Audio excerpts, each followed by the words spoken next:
Net की थोड़ी समस्या हो सकती है, लेकिन लाइव इंटरव्यू लेना बहुत जरूरी है, क्योंकि हमारे सामने मौजूद हैं हल्द्वानी के नए महापौर, नए मेयर ब्रजराज सिंह विशी जी। सर प्रणाम।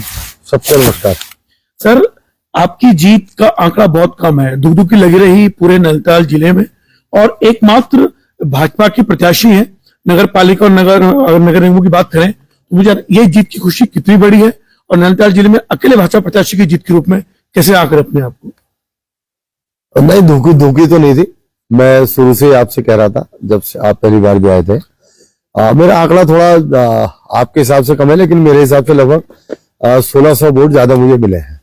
मैंने जब चुनाव लड़ा था और जब मैं मैदान में गया था और जब पोलिंग होगी तो मुझे लगता था कि 1800 से 2200 के बीच में मैं चुनाव जीतूंगा, लेकिन और 4000 के आसपास चुनाव जीता हूं। तो बहुत धन्यवाद हल्द्वानी नगर निगम की जनता का, हमारे कार्यकर्ताओं का, हमारे वरिष्ठ नेताओं का, जो सभी लोग मेरे साथ कंधे से कंधा मिलाकर इस चुनाव में लगे हुए थे।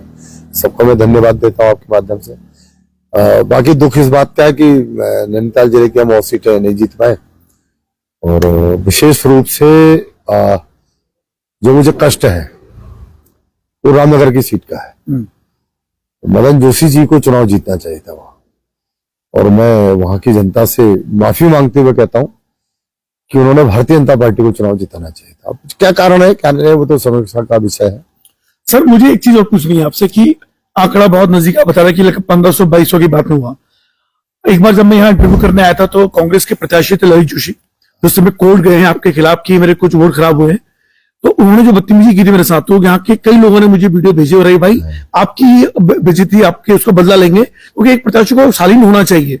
क्या लगता है कि वो जो वोटिंग परसेंटेज बढ़ा आपका थोड़ा बहुत, जो आपको लग रहा है, वो भी एक कारण रहा ललित जोशी की बदतमीजी का? निश्चित रूप से ऐसा होता है कि जब चुनाव के बीच में कोई भी प्रत्याशी हो, अगर वो थोड़ा सा बौखलाहट में रहता है तो आपको ये समझ जाना चाहिए कि कुछ मामला गड़बड़ है, कुछ मामला गड़बड़ है। तो बौखलाहट ठीक है, प्रत्याशी बौखलाहट होती है जब उसको लगता है कि जब कांग्रेस को लगा कि चुनाव हमारा कमजोर हो रहा है, तो निश्चित रूप से अपने मन की बात उन्होंने किसी न किसी पर निकालनी थी, आप पर निकाल दी, लेकिन मेरी उनके प्रति सहानुभूति। ऐसे सर, अभी वो कोर्ट गए हैं कि 600-650 के आसपास जो वोट खराब हुए हैं, तो उसको लेके वो कोर्ट गए हैं। पहली बात की उनकी आपत्ति, क्या वो सही है, और कोर्ट जाएंगे तो उसका क्या असर देखने को मिलेगा? अब देखिए, वो कोर्ट गए हैं, कोर्ट क्या डिसीजन लेगा, कोर्ट नहीं लेगा, वो अलग विषय है, लेकिन मेरी उनके प्रति सहानुभूति है।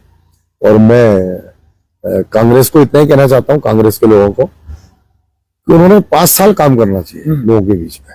वो केवल चुनाव के वक्त लोगों के बीच में आते हैं, और जिसका परिणाम आप पिछले 2000 के बाद उत्तराखंड में आप देख रहे हैं लगातार। वो केवल चुनाव लड़ने के लिए लोगों को भ्रम में डालकर, झूठ बोलकर, छल प्रपंच करके चुनाव लड़ते हैं। तो जनता बड़ी जागरूक हो गई है, जनता समझदार है। जब मैंने चुनाव लड़ा तो लोगों ने कहा भी कि वो ऐसा बोल रहे हैं, कोई कांग्रेस ऐसा कह रही है। मैंने कहा देखो, मुझे जो कहना, मैं अपनी बात कहूंगा जनता के बीच में। और आपने देखा होगा 30 तारीख से लेके जब मेरा नामांकन था, तब से लेकर मैंने आज तक मैं कांग्रेस के प्रत्याशी या किसी भी उनके लीडर पर मैंने कोई आक्षेप नहीं लगाया। उसका कारण क्या है कि मैं जनता के बीच में कह रहा हूं कि मुझे ये करना है। जनता इस बात को बहुत महत्वपूर्ण मानती है कि जो प्रत्याशी है उसका, जो उसके पास वोट मांगने आ रहा, अगर वो कह क्या रहा है, वो क्या करना चाहता है हल्द्वानी के लिए।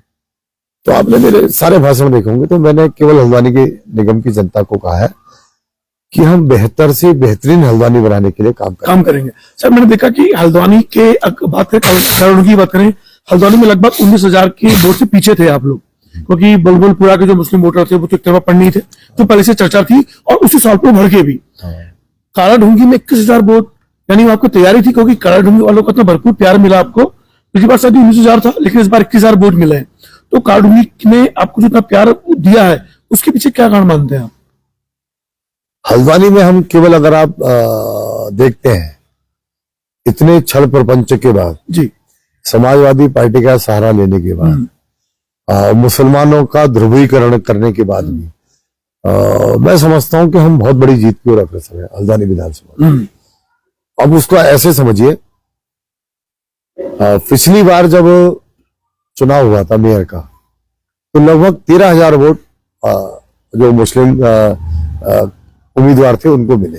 2001 को, 2001 को, और 8,000 से हम तब चुनाव हारे थे, 2000 से।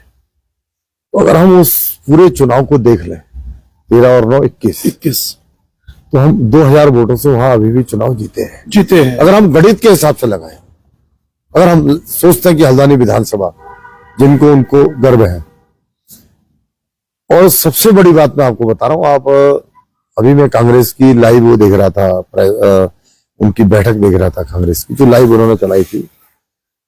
तो उनके जो बड़े नेता हैं, उन्होंने 2-3 पॉकेटों का जिक्र किया। उन्होंने कहा साहब कि वो हमारी पॉकेट थी, वहां से चुनाव हम हार गए, वो हमारी पॉकेट थी, वहां से चुनाव हार गए। मैं आपके माध्यम से कांग्रेस से कहना चाहता हूं कि अब कोई भी जगह पॉकेट नहीं होती, किसी की कोई पॉकेट नहीं है।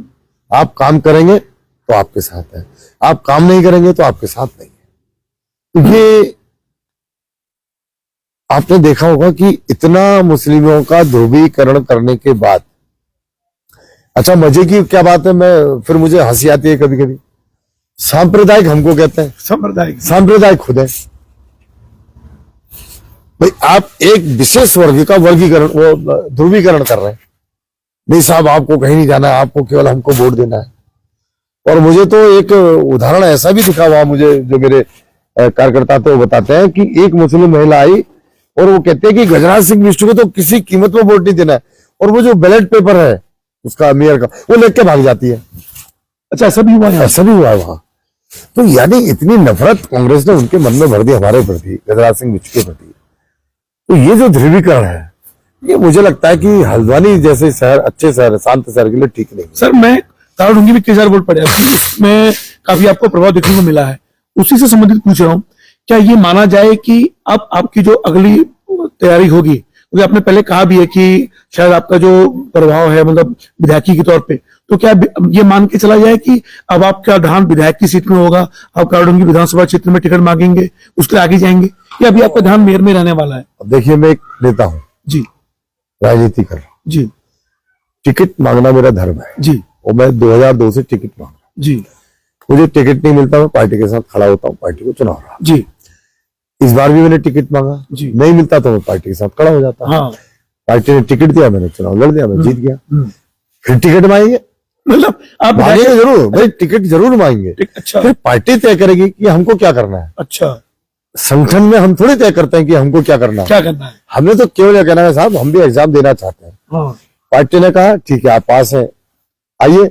नहीं, आपका उन्होंने नहीं जी, आपको नहीं, इस बार नहीं बैठना एग्जाम में, कोई बात नहीं। तो सर, ये गजराज जी माना जाए क्योंकि जो आपका कद है, मतलब संघ के समर्पित कार्यकर्ता और इतने पुराने, आपको अब मौका मिला है, कहीं ना कहीं ये मैं ग्राउंड रिपोर्टिंग कर रहा था, अब ये आपकी जानकारी में है या नहीं पता नहीं, लेकिन भीतरघात भी बहुत हुआ आपको रोकने के लिए बीजेपी की तरफ से, ऐसा कहा गया। अब भीतरघात हुआ नहीं हुआ, तो क्या ये माना जाए कि अब आपने जो स्टैंड किया कि मैं टिकट मांगूंगा विधायकी का भी, तो वो लोग जो आपके विरोध में थे, कहना कि भीतरघात में थे, उनको डर लगेगा कि यार अब तो गजराज जी मेयर के रूप में ऐसा काम कर जाएंगे कि टिकट मांगे, टिकट मिल गया तो अब हमारी कुर्सी भारी पड़ने वाली है? नहीं, भारतीय जनता पार्टी एक मजबूत संगठन है और भीतरघात जैसा शब्द बीजेपी में नहीं है फिलहाल जी।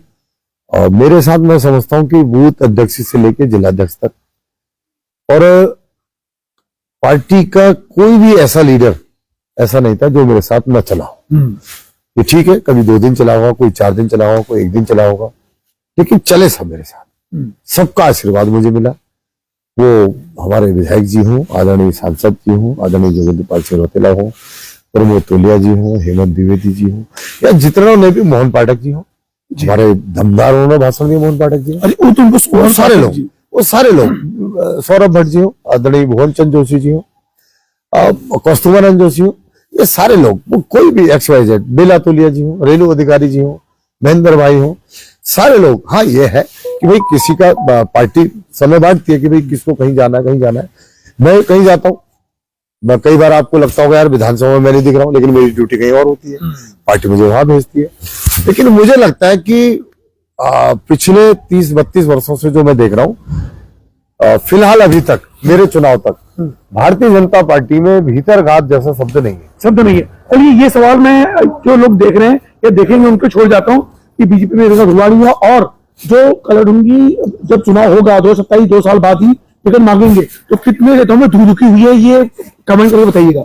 सर अब मेरा सवाल ये है कि बनभूलपुरा जो क्षेत्र है वो मुस्लिम वोटर, चाहे वो नगर पालिका हो, सॉरी नगर निगम हो या विधायकी हो, एक बहुत बड़ा संकट है बीजेपी के लिए। उसकी हार, वो जो हार तय करते हैं जीत है, क्योंकि वो एक मुश्त वोट पड़ता है। यही हाल रामनगर में हुआ, ये हाल हुआ।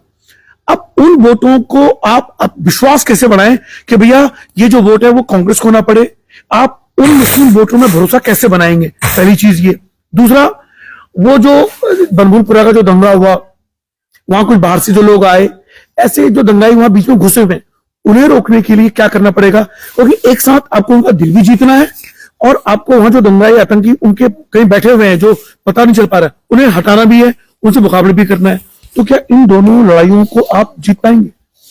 हल्द्वानी विधानसभा में लगभग 160-70 के आसपास वोटर है जी, और उसमें केवल बनभूलपुरा या मुस्लिम आप कहते हो 30,000 वोट है, यानी 1,30,000 वोटर हिंदुओं का वहां पर है। हमने कहा है कि हम हल्द्वानी का विकास करेंगे जी, तो उसमें हमने ये वर्गीकरण तो क्या नहीं कि मुसलमान का करेंगे या हिंदुओं का करेंगे, एक बात। दूसरी बात, नरेंद्र मोदी जी जो हमारे प्रधानमंत्री हैं, उनकी जितनी योजनाएं हैं, उन योजनाओं में मैंने आज तक किसी भी योजना में ये नहीं पढ़ा है कि मुसलमान के लिए है या ये हिंदू के लिए है। एक बात। दूसरी बात, एक बात और, अभी आदरणीय धामी जी ने यूसीसी लागू कर दिया उत्तराखंड में जी। इसका सबसे ज्यादा अगर लाभ होगा, सबसे ज्यादा, इस बात को कोई माने या नहीं माने, मुस्लिम महिलाओं को होने जा रहा है।